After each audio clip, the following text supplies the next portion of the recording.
J'aime énormément le fait que cet instrument soit énorme dans la plupart des cas et aussi on ne nous voit pas. On arrive avant, on part après les fidèles, on fait juste la musique au service des autres.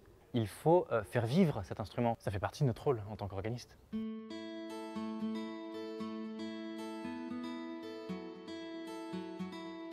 L'art peut être à l'origine de la foi, c'est-à-dire que pour les fidèles qui vont dans les églises, qui visitent des musées, ils sont en face d'œuvres qui peuvent figurer leur foi, qui peuvent les projeter, leur donner des représentations en fait, de ce en quoi ils croient.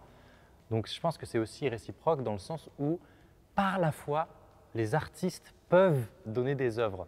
C'est-à-dire que de tout temps, les artistes se sont inspirés de leur foi pour faire des sculptures, des peintures, faire de la musique. Bach s'est énormément inspiré de sa foi, inspiré des Écritures pour écrire ces différentes grandes pièces que nous connaissons aujourd'hui.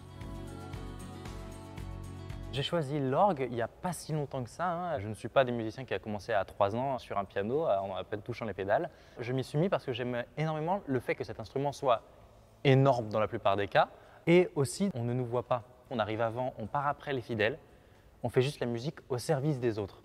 Donc évidemment j'aime la sonorité de l'instrument, j'aime les différentes possibilités qu'il m'offre, mais ça me permet aussi de servir en étant entre guillemets discret. Discret, je ne sais pas si c'est le bon mot parce qu'à l'évidence, l'orgue n'est pas discret, mais moi, en tant que personne, mon service est discret. J'ai fait mon travail, ma mission de porter les fidèles dans la prière. Non, moi, je suis arrivé dans l'église avec l'orgue, en fait. Donc la foi est arrivée après. Je n'ai pas été élevé dans la religion. Par contre, dans les valeurs qui m'ont été enseignées, si. Par exemple, ma mère, avant de me coucher, je me souviens que je devais faire un débriefing de ma journée en disant ce que j'avais fait de bien et de mal, mais jamais on a mentionné un quelconque Dieu ou quelque chose. La première fois que je suis arrivé à la paroisse étudiante, en fait, c'était avec ma petite amie. Elle m'a amené à la messe. J'ai entendu l'orgue, j'ai dit je veux faire ça. Déjà, ça s'était plié. Et ensuite, on y est retourné tous les deux. Et puis ensuite, j'y suis allé seul. Et au bout d'un moment, je me suis dit en fait, finalement, waouh, la parole qui nous est transmise, elle est belle. Toutes ces valeurs-là, je vais aussi me les approprier et les appliquer dans ma vie. Ah oui, complètement.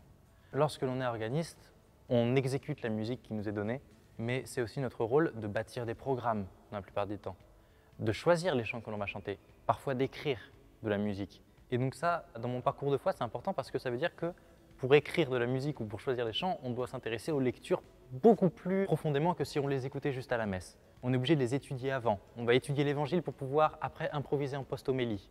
Et parfois, se retrouver avec ses papiers à musique et téléphoner à un ami prêtre en disant je ne comprends pas. Qu'est-ce que ça veut dire pour toi? Est-ce que tu penses que je devrais aller dans ce sens-là ou dans ce sens-là?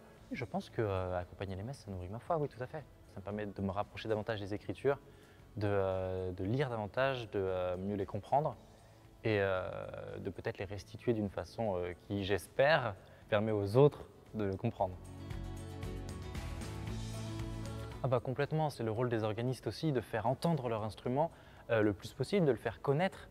On a des instruments qui sont des pièces de patrimoine inestimables. C'est rare qu'ils aient moins de 100 ans, assez courant qu'ils aient plus de 200 ans. Moi évidemment, je me suis dit c'est un instrument rare. Après qu'il y ait moins d'organistes, c'est pas forcément vrai. Il y en a toujours autant dans les classes d'orgue au conservatoire. Par contre, il y en a assez peu qui derrière sont organistes liturgiques, qui accompagnent les messes. Ça, c'est frappant parce que moi, par exemple, je fais jusqu'à 4 messes par week-end dans différentes paroisses parce qu'en fait, il n'y a pas assez d'organistes pour couvrir toutes les tribunes et pour qu'il y ait un organiste sur chaque banc. Donc oui, c'est un aspect patrimonial assez important. Il faut faire vivre cet instrument, faire des concerts. Il faut faciliter l'installation de classes d'orgue. Donc voilà, c'est pour faire perdurer en fait la tradition organistique. Ça fait partie de notre rôle en tant qu'organiste. S'il y en a parmi vous qui veulent se lancer dans la musique, moi je ne connais que par l'orgue, donc je vais vous dire, il n'est jamais trop tard. Si vous avez des notions de piano, il y en a qui vont sûrement me détester si je dis ça, mais vous pouvez entre guillemets vous convertir à l'orgue.